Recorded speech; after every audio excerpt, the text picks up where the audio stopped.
تعالى في كلامه المجيد وفرقانه الحميد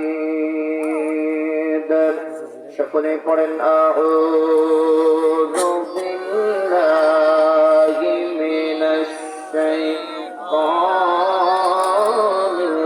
রাজীম বিসমিল্লাহির রহমানির রহিম তাবারাকাল্লাযী বিয়াদিহিল মুলকু ওয়া হুয়া আলা কুল্লি শাইইন قدير وقال أيضا في شان حبيبه مخبرا وآمرا إن الله وملائكته يصلون على النبي يا أيها الذين آمنوا صلوا عليه وسلموا تسليما اللهم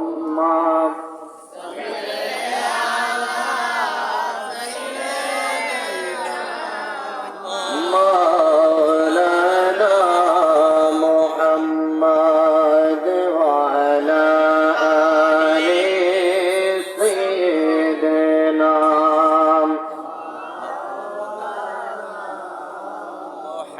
और एक मोहब्बत बोली अल्लाहुम्मा सल्ली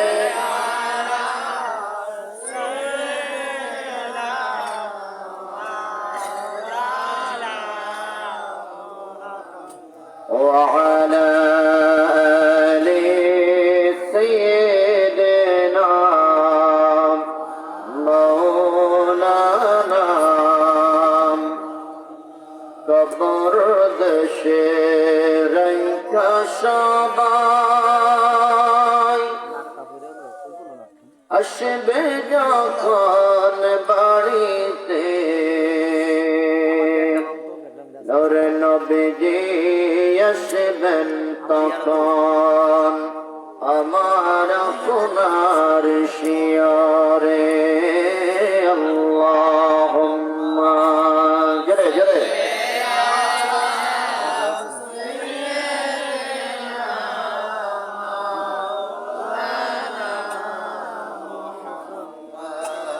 وعلى آل سيدنا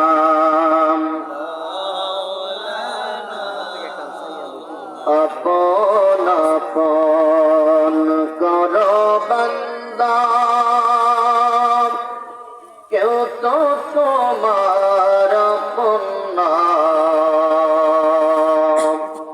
আপন হবে যে জন তোমার শুয়ে আছেন মদিনা আল্লাহুম্মা সাল্লি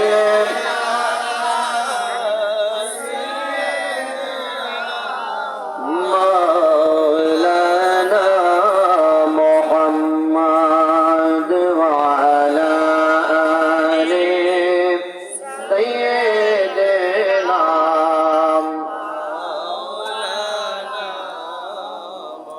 الله الله الله لا إله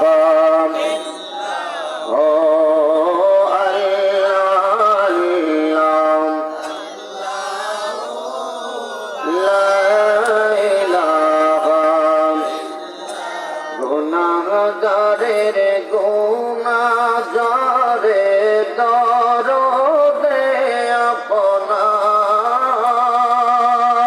আপনার গুনাহ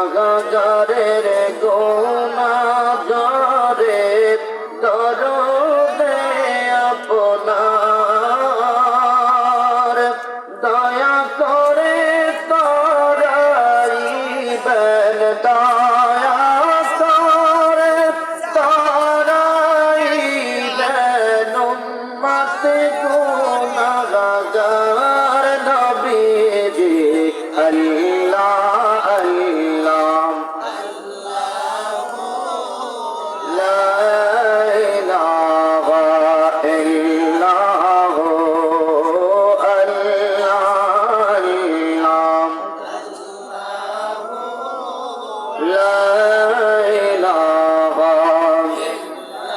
রহমাতুল লিল আলামিন নবী রহমতের ভান্ডার রহমাতুল লিল আলামিন নবী রহমতের ভান্ডার দয়া করে পার করিবেন দয়া করে পার করিবেন উম্মত গুনাহগার নবীজি আল্লাহ আল্লাহ লা ইলাহা ইল্লাল্লাহু আল্লাহ আল্লাহ লা ইলাহা অন্ধকার কবরে আমার আপন কেউ তো নাই অন্ধকার কবরে আমার সাথী কেউ তো নাই দয়াল নবী দয়া করে দয়াল নবী দয়া করে বুকে দিও ঠাই নবীজি আল্লাহ আল্লাহ লা ইলাহা ইল্লাল্লাহু আল্লাহ আল্লাহ লা ইলাহা হাশর মিজান কুল সিরাতে আপন কেউ তো নাই হাশর মিজান কুল সিরাতে আপন কেউ তো নাই দয়াল নবী দয়া করে দয়াল নবী করে বুকে দিও ঠাই নবীজি আল্লাহ আল্লাহ লা ইলাহা ইল্লাল্লাহু আল্লাহ আল্লাহ লা ইলাহা লা ইলাহা ইল্লাল্লাহু মুহাম্মাদুর রাসূলুল্লাহ সাল্লাল্লাহু মূল আয়াত সংখ্যা হলো 30টি আর ক্রমিক নাম হলো 67তম সূরা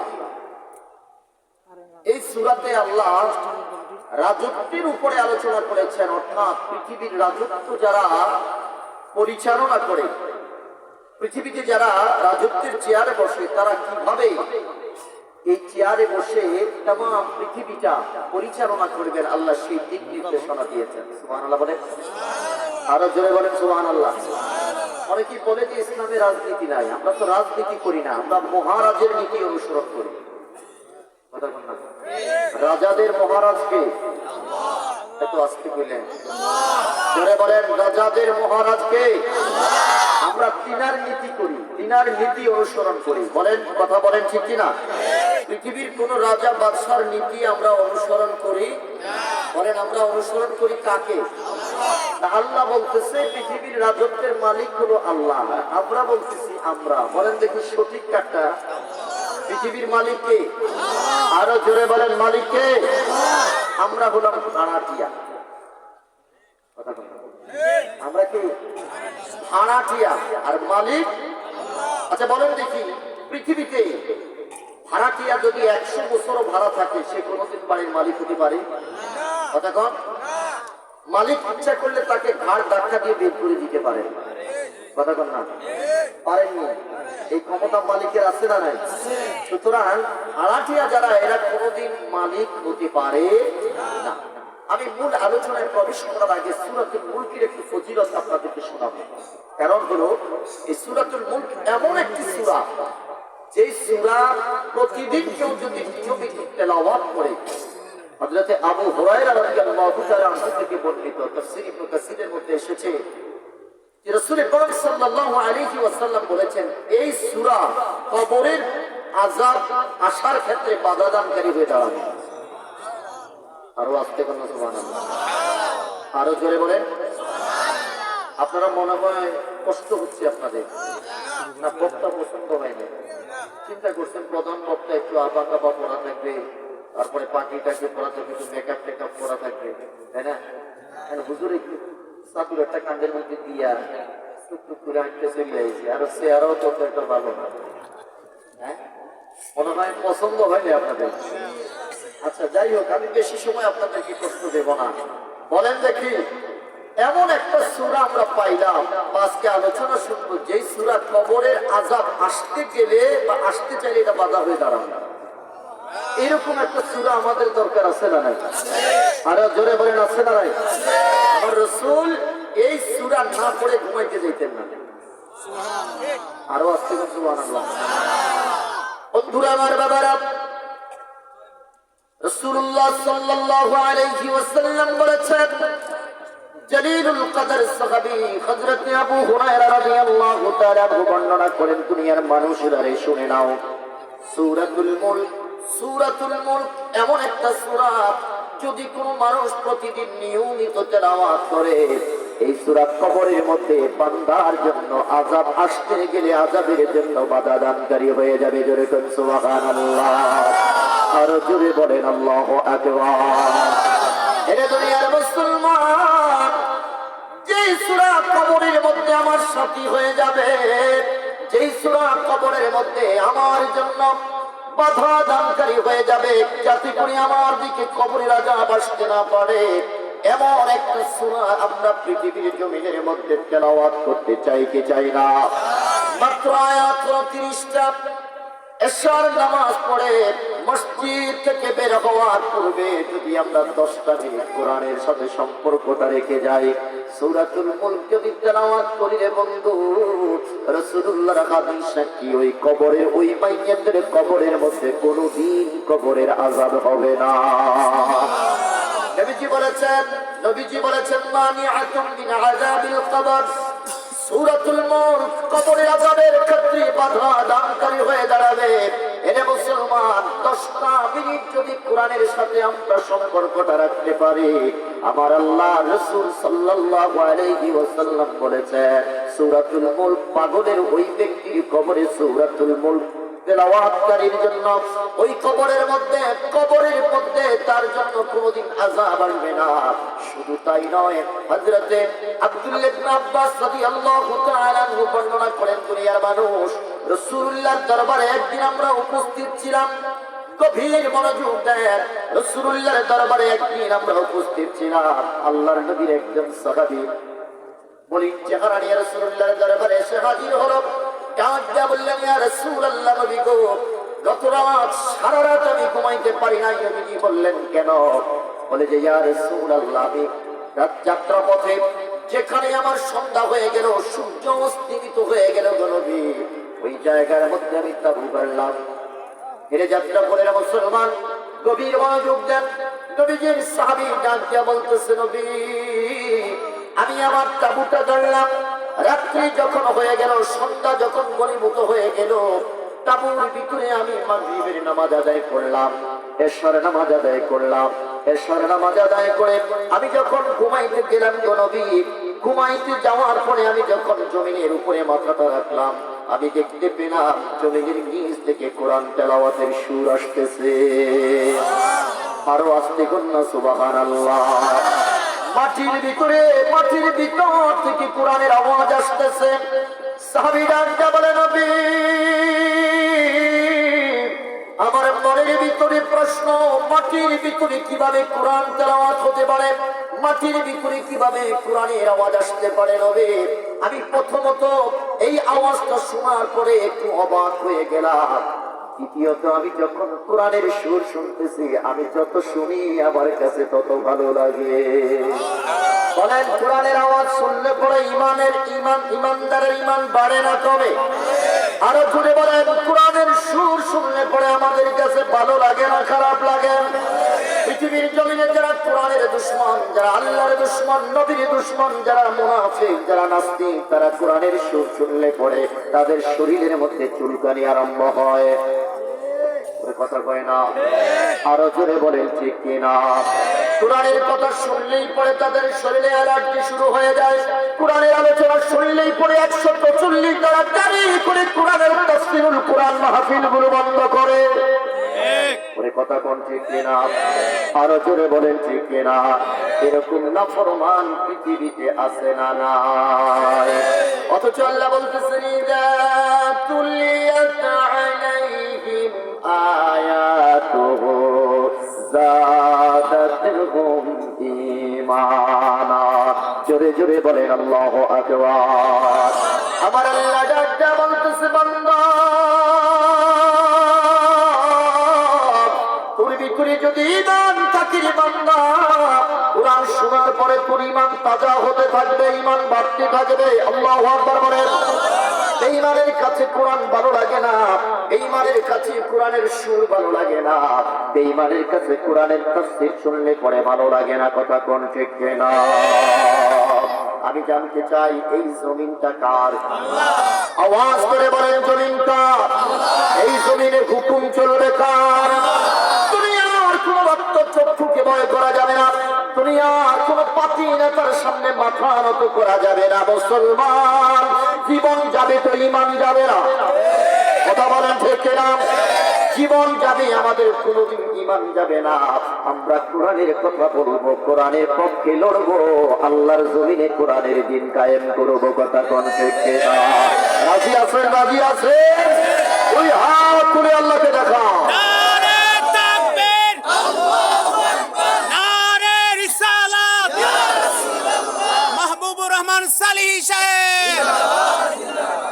আমার বন্ধুরা, আমার বাবারা,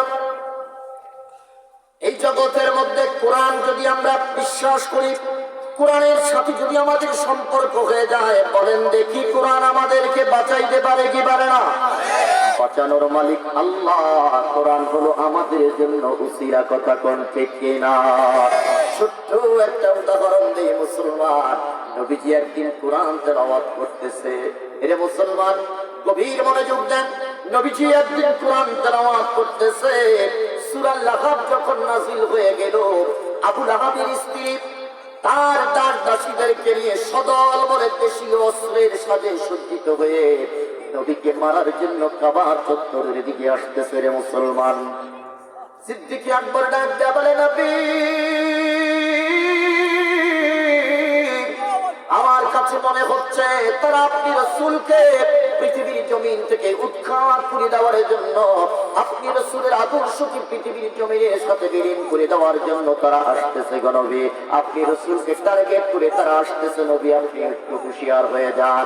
ইয়া রাসূলুল্লাহ, আপনি শুধু অনুমতি দেন। গো নবী, সিদ্দিক আকবর ডাক দেয়া বলতেছে, নবী নাকির ডগার মধ্যে নিঃশ্বাস থাকা অবস্থায় আমি আপনি রাসূলের উপর একটা ফুলের চোয়াও আমি রাখতে দিব না। চিল্লায়া বলেন সুবহানাল্লাহ। নবী আমার ডাক দেয়া বলে, আবু বকর টেনশন করো না, আমরা আমরা দুইজন নয়, সাথে আছেন কে? আরো জোরে বলেন কে? পৃথিবীর কোন সাধারণ কিতাব আমি পাঠ করতেছি না, আমি কোরআন পাঠ করতেছি, আল্লাহর সাথে প্রেমের সংলাপ করতেছি। বাঁচানোর মালিক কে? হে আবু বকর, টেনশন করো না, টেনশন করো না। আল্লাহু ওয়ালিউল্লাযিনা আমানু, আমার আল্লাহ হলো ঈমানদারের বন্ধু। চিল্লায়া কন্না সুবহানাল্লাহ। আল্লাহ যাদের বন্ধু হয়ে যায়, আওয়াজ করে বলেন তাদের কোনো টেনশন আছে? আরো জোরে বলেন টেনশন আছে? আল্লাহ নিজেই বলতেছেন, লা খাউফুন আলাইহিম ওয়ালা হুম ইয়াহজানুন। রব্বি কারীম ডাক দিয়া বলে তাদের কোনো ভয় নাই, তাদের কোনো টেনশন নাই। কারা? আমার আল্লাহ বলতেছে, ইন্নাল্লাযীনা ক্বালু রাব্বুনাল্লাহ, যারা বলে আমার রবকে, আরো জোরে বলেন আমাদের রবকে। রবের দায়িত্ব পালন করার ক্ষেত্রে যারা সীসা দ্বারা প্রাচীরের মতো দাঁড়িয়ে যায়, আমার আল্লাহ বলতেছেন আমি আল্লাহ তাদের বন্ধু হয়ে যাই। আল্লাহ তাখাফু ওয়ালা তাহজানু, তাদের কোনো ভয় নাই, তাদের কোনো টেনশন নাই। আল্লাহু আকবার। এবার আমি জানতে চাই, আমাদের সাথে আমাদের আল্লাহ আছে না নাই? কোন ভয় আছে? হামলা হোক, মামলা হোক, জেল জরিমানা হোক, ফাঁসির কাস্টে যদি চলতে হয়, আমরা ইসলাম প্রতিষ্ঠার ক্ষেত্রে তাও মানতে রাজি। কথা বলেন ঠিক না? যাদের হৃদয়ে আছে আল্লাহর ভয়, তারা তবু পথ ভুলে যায় না। বলেন, যাদের হৃদয়ে আছে আল্লাহর ভয়, তারা তবু পথ ভুলে যায় না। আল্লাহর প্রেম ছাড়া এই দুনিয়ায় কারো কাছে কোনো কিছু চায় না। রাতের আধারে যারা সিজদাতে রয়, দু চোখের শ্রুতি নবী যেন বয়। রাতের আধারে যারা সিজদাতে রয়, দু চোখের শ্রুতি নবী যেন বয়। ছলনার হাত ছানি যতই আসুক, ছলনার হাত ছানি যতই আসুক, পেছনে ফিরেও তাকায় না, পেছনে ফিরেও তাকায় না। বলেন, যাদের হৃদয়ে আছে আল্লাহর ভয়, তারা তবু পথ ভুলে যায় না। আল্লাহর প্রেম ছাড়া এই দুনিয়ায় কারো কাছে কোনো কিছু চায় না। কথা কোন ঠিক না? দুনিয়ার মুসলমান যা কিছু চাওয়ার দরকার, চাইবো কার কাছে? আল্লাহর প্রেম ছাড়া পৃথিবীতে আর কিছু আমাদের চাহিদা নাই। চিল্লা বলেন ঠিক না? একবারে ডাক দেয়া বলে, নবী জগতের মধ্যে তারা আসতেছে আপনি রাসূলকে মারার জন্য। আমি সিদ্দিক আকবরকে, আমি আবু বকরকে অনুমতি দিয়ে দেন, আমার নাকির ডগায় নিঃশ্বাস থাকা অবস্থায় আপনি রাসূলের গায়ে একটা টাচও লাগতে দেব না। নবীজি বললেন, আবু বকর টেনশন করো না, আমরা একা নই, আমাদের সাথে আছেন কে? তারা নবীর কাছাকাছি চলে আসলো, প্রত্যেকের হাতে ইট, পাথর আর দেশীয় অস্ত্র। ডাক দিয়া বলতেছে, ইবনে কুহাফা, আবু বকর কি ডাক দিয়া বলতেছে, আবু বকর, মুহাম্মদকে আমি ঘর থেকে যখন বের হইলাম, তখন মুহাম্মদকে জায়গার মধ্যে বসে বসে কি যেন করতেছে দেখতে পাইলাম। এখন দেখি না কেন, মুহাম্মদের কথা শোনা যায়, মুহাম্মদকে কেন দেখা যায় না? আরো আস্তে কন্যা সুবহানাল্লাহ, ইল্লা বলেন আল্লাহু আকবার। নবীজি তো কোরআন পড়ে না, নবীজি প্রেম করতেছে কার সাথে? আরে জোরে বলেন কার সাথে? আবু বকর কয়, আমি নবীকে দেখতেছি, তারা দেখে না। সুবহানাল্লাহ, আমি দেখতেছি নবী আমার সামনে বসে বসে